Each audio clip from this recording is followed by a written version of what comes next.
नमस्कार, मैं हूं रविंद्र जैन और आप देख रहे हैं मुंबई मास टाइम्स। आइए देखते हैं आज की मुख्य खबर। अधिवेशन सुरू आहे आणि त्यामुळे दर अधिवेशनामध्ये मी आपल्या खासदारांना मंत्री महोदयांना भेटायला येत असतो।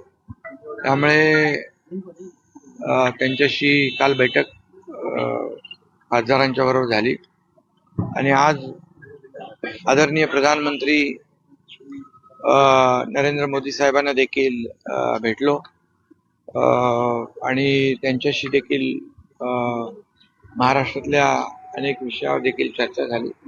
अतिशय सकारात्मक चर्चा झालेली आहे आणि मी अधिवेशन सुरू असलं की येत असतो। त्यामुळे आज तशाच प्रकारची भेट होती, सदिच्छा भेट होती। तुम्ही दिल्लीत येणार असले की अनेकांना टीका करावीशी वाटते तुमच्या दिल्ली दौऱ्यावर। आता दिल्लीमध्ये आपले खासदार आहेत, अधिवेशन आहे, त्यामुळे कोण टीका करतंय, कोण काय बोलतंय यापेक्षा मला काय करायचं ते मी करत असतो। आणि या दरम्यान मोदी साहेबांना देखील भेट झाली त्यांची। त्यामुळे विरोधक नेहमी त्यांचं काम करत असतात, टीका करण्याचं। मी माझं काम करत असतो, टीकेला कामाने उत्तर देण्याचं।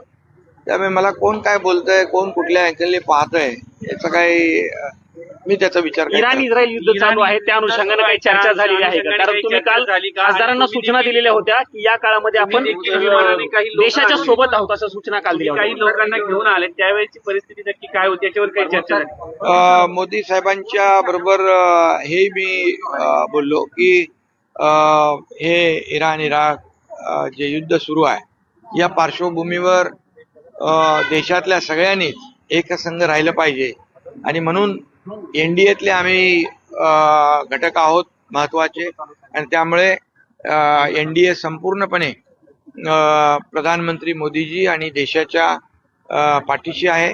तशी शिवसेना देखील पूर्णपणे प्रधानमंत्री महोदयांच्या पाठीशी आहे, अशा प्रकारचं देखील या ठिकाणी मी त्यांना बोललो।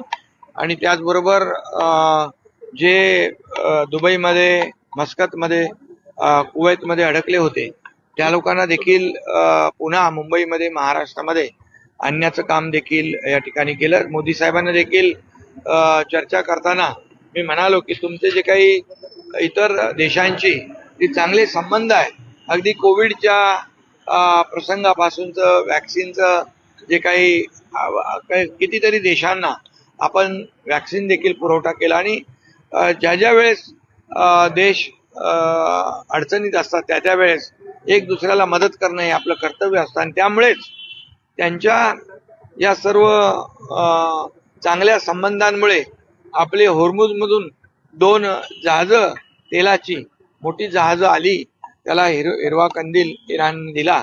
या बाबतीत देखील मोदीजींशी बोललो मी की आपल्या चांगल्या रिलेशनमुळेच हे सगळ्या गोष्टी शक्य होत आहेत आणि त्यामुळे अनेक अशा विषयांवर चर्चा झालेली आहे। ओम बिर्ला यांच्यासोबत भेट झालेली आहे, आताच अविश्वास प्रस्ताव फेटाळला गेला होता तो प्रस्ताव। ओम बिर्ला जी पण मला भेटले तिकडे, मी त्यांना जाऊन भेटलो त्यांच्या दालनामध्ये। त्यांनी देखील चांगली चर्चा केली।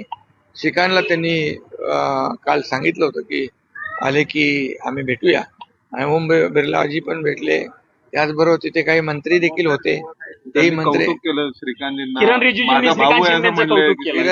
होते, पीयूष गोयल होते आणि आणखी काही त्या आणि 4-5 किरण रिजिजू यांनी श्रीकांत